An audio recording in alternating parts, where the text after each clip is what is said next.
பர்திமேயு சுவிசேஷ ஊழியங்கள் வழங்கும் நற்செய்தி நேரம். தேவ செய்தி பாஸ்டர் ஆர். அகஸ்டின். இந்த நாளில் உங்களோடு நான் பேசி வருகிறேன். கிருபை ஒரு மனிதனை எப்படி மாற்றுகிறது. ஒரு மீன் பிடிச்சு கொண்டிருந்த, அதை தவிர வேற எதுவும் தெரியாத ஒரு மனுஷனை, எந்த தகுதியுமே இல்லாத பேதுருவை கொண்டு சீசனாக்கிட்டார். இந்த சீசனாக்குனது மட்டும் இல்லை, எல்லாத்தையும் விட்டு வந்தாலும் ஆண்டவர்கிட்ட கேட்குற கேள்வி என்ன கிடைக்கும், என்ன கிடைக்குதான். அப்படிப்பட்டவனுக்கு ஒரு சிங்காசனத்தையே கொடுப்பேன் வாக்கு பண்ணவர். இந்த பேதுருவை குறித்து இன்னும் கொஞ்சம் பார்ப்போம். உங்களுடைய வேதத்தை எங்கே இருந்தாலும் மத்தேயு எழுதின சுவிசேஷம் 16வது அதிகாரத்திலே 13ஆம் வசனத்திலிருந்து திருப்பி வைத்துக் கொள்ளுங்க. தயவு செய்து இந்த நிகழ்ச்சியை பார்க்கும்போது வேதாகமத்தை எங்கே இருந்தாலும் தேடி கையில் எடுத்து நீங்கள் வச்சுக்கிட்டு நான் சொல்கிறது சரியாக இருக்கா அப்படின்னு பார்க்குறக்காவது உங்கள் பைபிளை எடுப்பீங்களா? அப்படி எடுத்து கையில் வச்சு எல்லாரும் தேடி எடுங்க. மறுபடியும் சொல்கிறேன், மத்தேயு 16ஆம் அதிகாரம், புதிய ஏற்பாட்டில் முதல் புஸ்தகம் 16ஆம் அதிகாரம் 13ஆம் வசனத்திலிருந்து எல்லாம் எடுத்து வச்சுக்கிறீங்களா?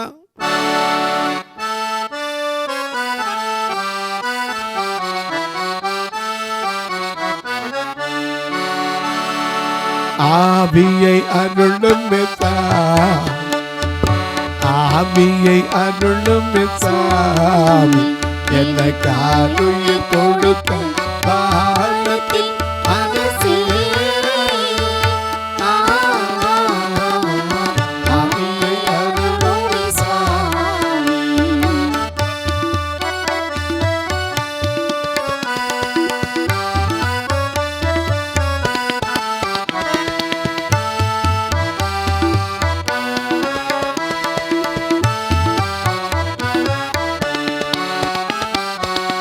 ஆவிக்கு ஆவி கண்ணி என்னும் ஸ்நேகம், பரம சந்தோஷம் பிரிய சாதம்.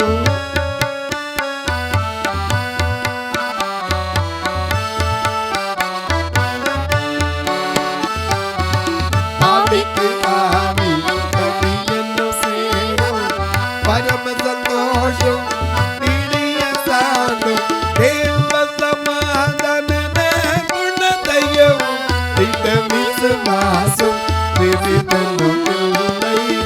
ஆவியை அருளும் சாமி, எனக்காக உயிர் கொடுத்த பாலத்தில் அரசே.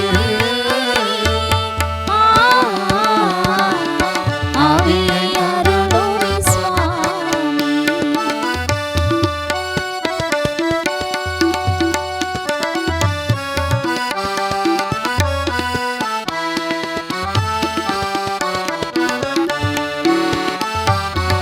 நக்கனி தெளிவரும் காலங்கள் அல்லவோ, நானும் கண்ணியற்ற வாழ்வதும் அல்லவோ.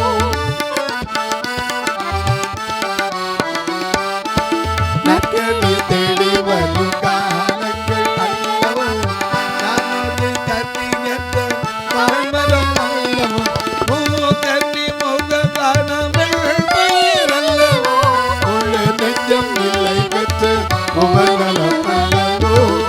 ஆவியை ஆவியை ஆவியை அருளும் சாமி, காலுயிர் கொடுத்த வானத்தில் அரசே. ஆவியை அருளும் சாமி. எல்லாம் எடுத்துருப்பீங்க. மத்தேயு 16:13 வாசிக்கலாம். பின்பு இயேசு பிலிப்பு செசரியாவின் திசைகளில் வந்தபோது தம்முடைய சீஷரை நோக்கி, எல்லா சீஷரிடையே தான் கேட்கிறார், தம்முடைய சீஷர்களை நோக்கி, மனுஷகுமாரனாகிய என்னை ஜனங்கள் யார் என்று சொல்லுகிறார்கள் என்று கேட்டார். ஏன்னா தீர்க்கதரிசி அவனும் தன் சொந்த ஊரில் என்ன செய்ய மாட்டான், கனம் கனவீனம் அடைவான், மற்ற இடத்துல வாய்ப்பை பெறுவான்.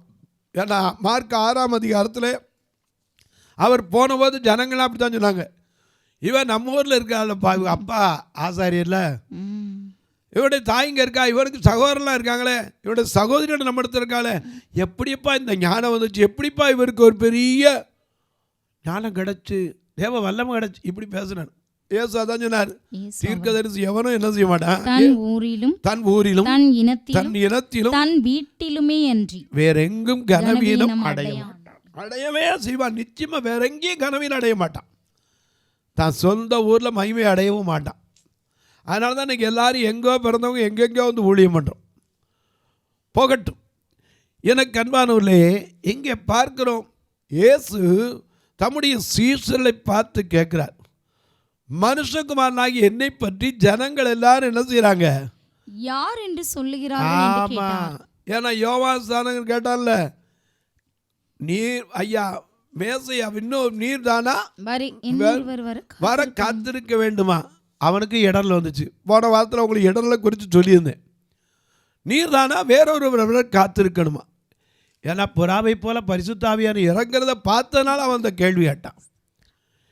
இங்கே பார்க்கிறோம், கேட்குறாங்க, சீசர்களை நோக்கி கேட்குறார். என்ன கேட்குறாரு, மனுஷகுமாரனாகி என்னை குறித்து ஜனங்கள் எல்லாம் என்ன சொல்கிறாங்க அப்படின்னார். உடனே பதில் சொல்கிறாங்க பாருங்க. அதற்கு அவர்கள் சிலர் உம்மை யோவான் ஸ்நானன் என்றும் சிலர் எலியா என்றும் வேறு சிலர் எரேமியா அல்லது தீர்க்கதரிசிகளில் ஒருவர் என்றும் சொல்லுகிறார்கள் என்றார்கள். சரி, அவங்க எப்படி வேணாலும் சொல்லிட்டு போட்டோம், நீங்க என் கூட சோறு தின்னுக்கிட்டு திரிங்களப்பா, நீங்க என்ன சொல்றீங்கன்னாரு. ஏன்னா சின்னவன் என்ன சொல்றான்னு பார்க்கணும்ல. எப்பவுமே பாருங்க, சில நேரம் மற்றவனால கூட நம்ம கனவின் அடைய மாட்டோம், கூட இருக்கிறவன் தான். யூதாஸ் காரியத்தை யாரு கூட இருந்தவன் தானே, அவன் தான் போய் என்ன செஞ்சான், அவனை காட்டி கொடுப்பேன், எனக்கு என்ன கொடுப்பீங்கன்னா. போகட்டும், இங்கே வாசிங்க. அவர் கேட்டார், ஊரில் இருக்க எல்லாம் சொல்லட்டும், எலியான்னு சொல்கிறான், யோவான் சொல்கிறேன், எரேமியான்னு சொல்கிறான், தீர்க்கதரிசியில் ஒருத்தர்னு கூட சொல்கிறான், ஆனால் நீங்கள் என்ன சொல்கிறீங்கன்னார். உடனே முந்திரி கொட்டை பேச ஆரம்பிச்சிட்டார். வாசிங்க. சீமோன் பேதுரு பிரதியுத்தரமாக, நீர் ஜீவனுள்ள தேவனுடைய குமாரனாகிய கிறிஸ்து என்றார். இயேசு உடனே பார்த்தாரு, சீமோனாவின் குமாரனான சீமோனே, நீ பாக்கியவான், மாம்சமும் ரத்தமும் உனக்கு இதை வெளிப்படுத்தவில்லை, பரலோகத்தில் இருக்கிற என் பிதா இதை உனக்கு வெளிப்படுத்தினார்.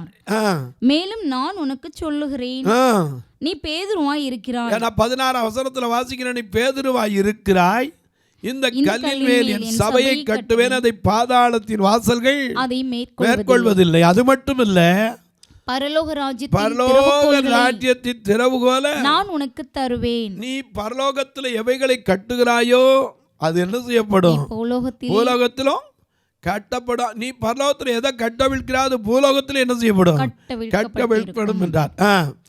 அப்பொழுது தாம் கிறிஸ்துவாகிய இயேசு என்று ஒருவருக்கும் சொல்லாதபடிக்கு தம்முடைய சீஷர்களுக்கு கட்டளையிட்டார். அது முதல் இயேசு தாம் எருசலேமுக்கு போய் மூப்பராலும் பிரதான ஆசாரியராலும் வேதபாரகராலும் பட வேண்டும், கொலையுண்டு 3ஆம் நாளில் எழுந்திருக்க வேண்டும் என்பதை தம்முடைய சீஷர்களுக்கு சொல்லத் தொடங்கினார். அப்பொழுது அடேங்க அப்பா, இப்ப பாக்கியவான் பேதுரு பேசுறார். யார் பேசுறா, பாக்கியவான் பேசுறார். பாருங்க, அப்பொழுது பேதுரு அவரை தனியே அழைத்து கொண்டு போய், கிட்டத்தில் இருக்கப்படாது, இங்கே வரும், தனியா வரும், என்ன பேச்சு பேசுறீரு, இவ்வளவு நேரம் பேசுறேன், ரைட், பரலோகத்து சாவி என்கிட்ட கொடுப்பேன், எதை கட்டுற அது கட்டப்படும், எது கட்ட அதிகாரத்தை கொடும், சாவியை கொடும், ஆனால் இப்படி பேசப்படாது, இங்கே வரும், தனியா வரும், என்ன பேச்சு, கொண்டு போய் தனியாக அழைத்து கொண்டு போய், ஆண்டவரே இது உமக்கு நேரிடக்கூடாது, இது உமக்கு சம்பவிப்பதில்லை என்று அவரை கொள்ளத் தொடங்கினான். கோபிக்கவே தொடங்கிட்டான். இந்த பேச்சில் பேசப்படாது தெரியுமா, என்ன நினைச்சாரு, என்ன வார்த்தை பேசுறீர், கடிந்து கொள்ள தொடங்கினான். அவரோ திரும்பி பேதுருவை பார்த்து, எனக்கு பின்னாக போ சாத்தான், அப்பா அல்ல போ சாத்தானே, அப்பா அல்ல போ, அப்பால போ சாத்தானே, அப்பால போ. உன் ஆயுதங்கள் ஒன்றும் இங்கு பலிக்காது. இயேசுவின் ரத்தத்தால கழுவப்பட்டு எனக்கு ஒன்றும் பயம் இல்லை, பயம் இல்லை. அப்பால போ சாத்தானே, அப்பால போ, அப்பால போ சாத்தானே.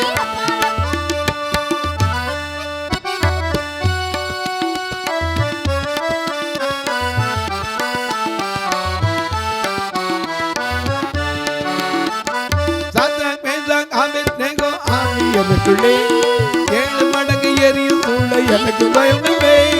சாத்ராக், மேஷாக், ஆபேத்நேகோ ஆவி எனக்குள்ளே, 7 மடங்கு எரியும் சூளை எனக்கு பயமில்லை.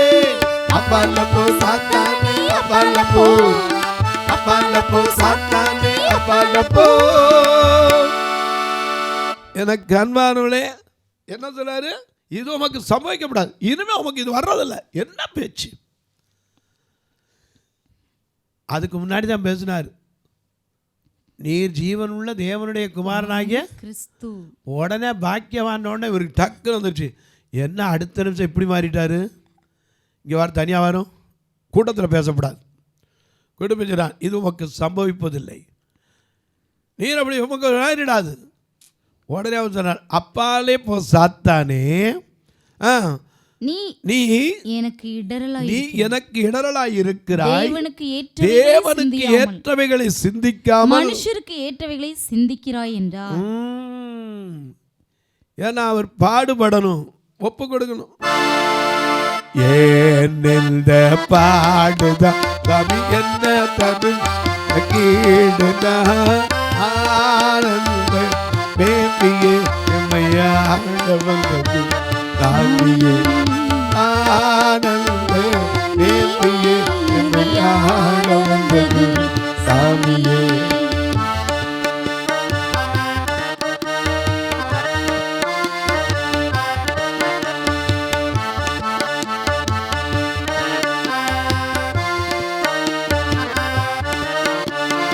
ஆத்துமத்துயர் மிக நீண்டமும் குளம்பாக முதிரம் ஓடமோ, சத்திர மொழிகள் ஒத்தாடமும் உங்கள் தாசரின் பாதம் தன்னை நாடமோ. ஏனு பாடுதான் சுவாமி என்ன தருமை கேடுதா ஆனந்த சாமியே. எனக்கு கண்மாதிதெல்லாம் கீர்த்தனை பாட்டு நீங்கள் மறந்து போச்சு மக்களுக்கு. இவன் சொன்னார், அதெல்லாம் நீ அப்படி பேசக்கூடாது. அவர் சொன்னார், யோனாவின் குமாரனாகிய சீமோனே, நீ எனக்கு என்ன செய்கிற? இடரலாய் இருக்கிறாய். தேவனுக்கு ஏற்றவைகளை சிந்தியாமல் சிந்திக்கிறாய் என்றார். இப்படி சொன்னவர் 17ஆம் அதிகாரத்தில் இவன் தான் இப்படி பேசிட்டான்ல, அவனை தள்ளணுமா இல்லையா? நாமளா இருந்தா இவன் என்ன சிந்தனை, தப்பான சிந்தனை இருக்கு, இவன் வேண்டாயா, ஒதுக்கி தள்ளு. ஆனா 17ஆம் அதிகாரம் முதல் வசனத்தை பாருங்க. 6 நாளைக்கு பின்பு இயேசு பேதுருவையும் யாக்கோபையும் அவனுடைய சகோதரனாகிய யோவானையும் கூட்டிக் கொண்டு தனித்திருக்கும்படி தனியா கூட்டு போனாலும் இப்ப தனியா பாப்பான்னு கூட்டு போயிட்டார். உயர்ந்த மலையின் மேல் போய் அவர்களுக்கு முன்பாக மறுரூபமானார். அவர் முகம் மறுரூபமாக்கிடோ, மகிமையில் சேர்த்திடோ, மறுரூபமாக்கிடும், மகிமையில் சேர்த்திடோ.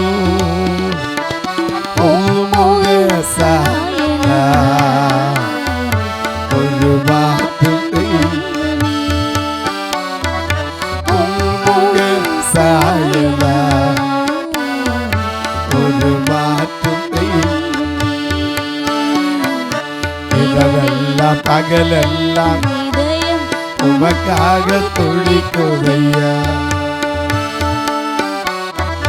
நினைவெல்லாம் பேச்செல்லாம் தானே ஐயா. உள்ளது தேவனே எல்லேசு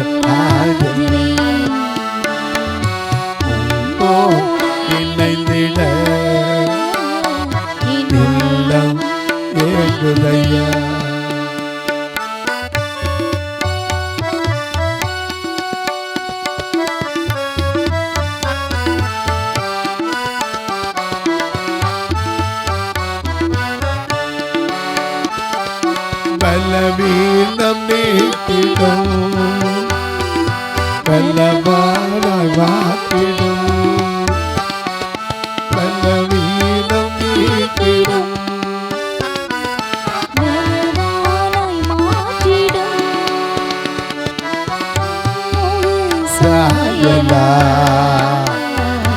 ஒரு மாற்றும் தெய்வம் சாயலா ஒரு மாற்றும் தெய்வமே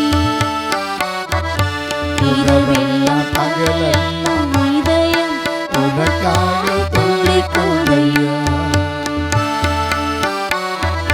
நினைவெல்லாம் பேச்செல்லாம் ஈஸ்வரி உம்மை பற்றி தானே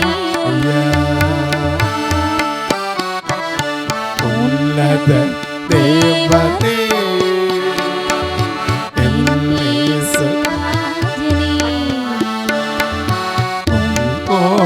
இணைந்திட உள்ளம் ஏகுதையா. அப்பாலவ சாத்தானேன்னு சொன்னவர் இப்போ முதல்ல யாரைத்தான் தெரிகிறாரு?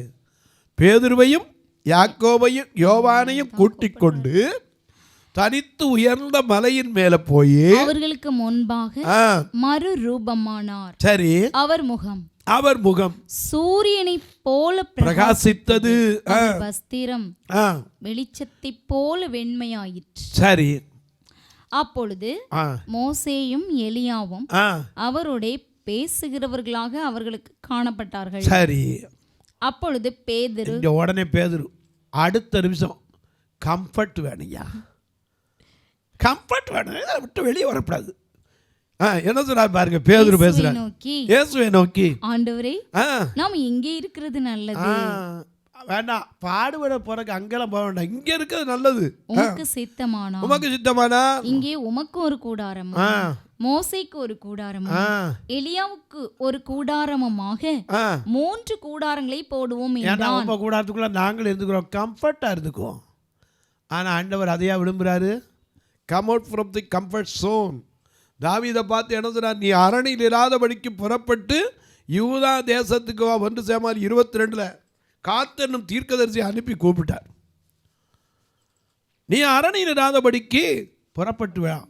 கெவியில் இருந்த எலியாவை பார்த்து நீ புறப்பட்டு இங்கே உனக்கு என்ன காரியம், புறப்பட்டு வான்னார். இன்னைக்கு என்னை தான் அழைக்கிறார். வாப்பா, வேலை அதிகம், அறுவடை மிகுதி, ஆட்களோ பாருங்கள, விளைந்த பலனை அறுப்பாரில் பலன்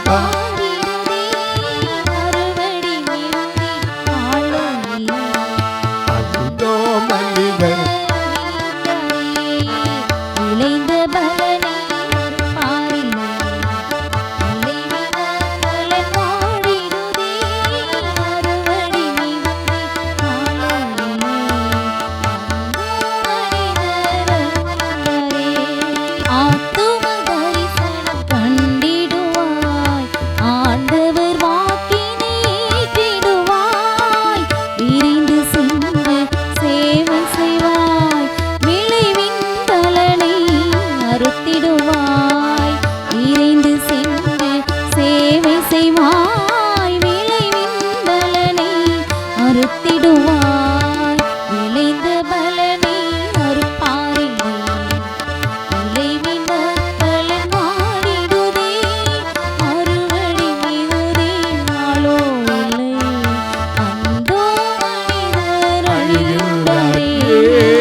ஐயா.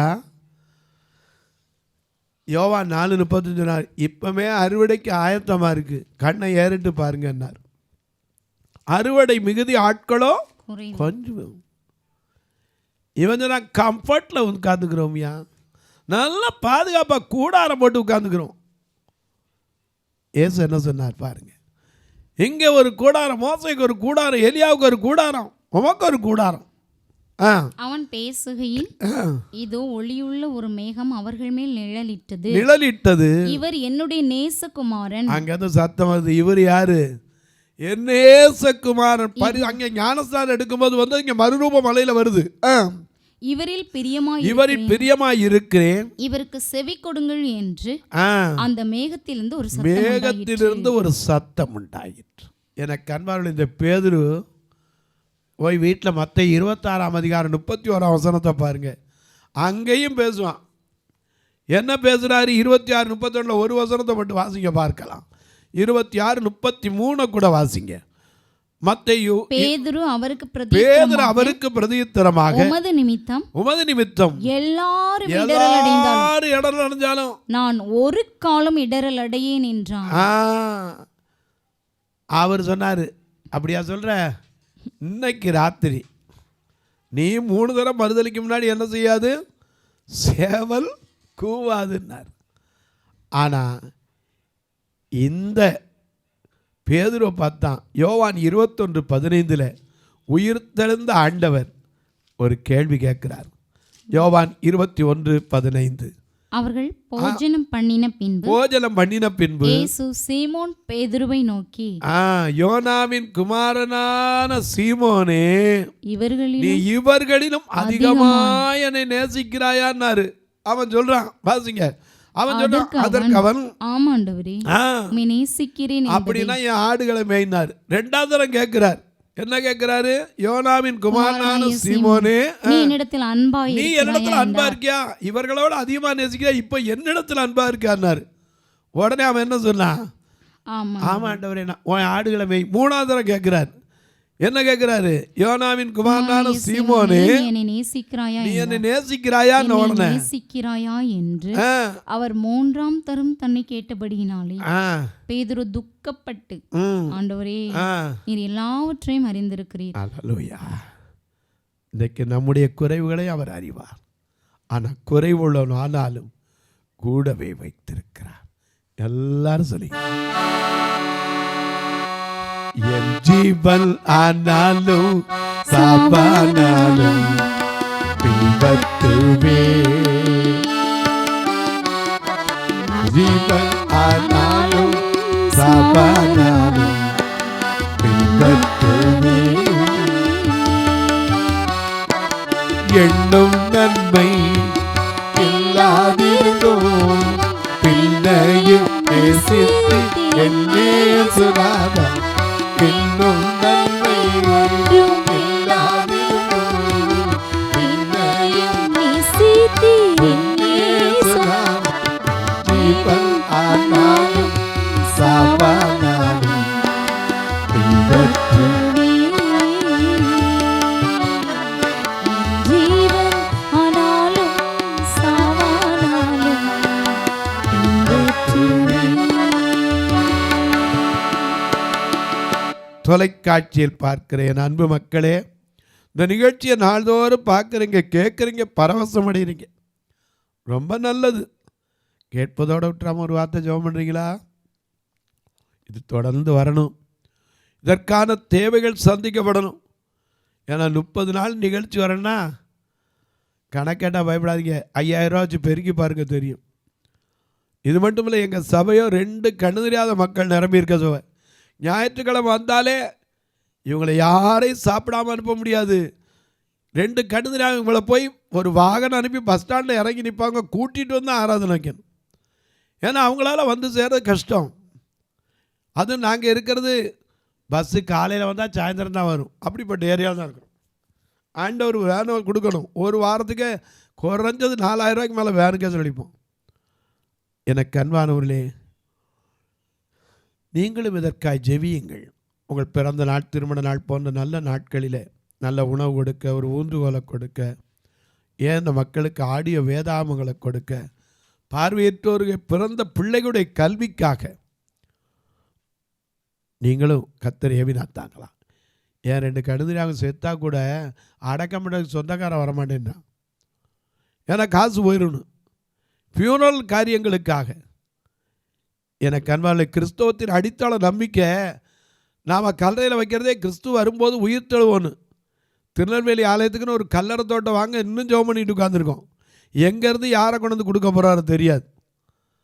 மதுரையில் ஐயா இன்னும் சொல்லப்போனால் தங்கியிருந்த இடத்துல இன்னும் அறை பற்றாக்குறை இருக்குது.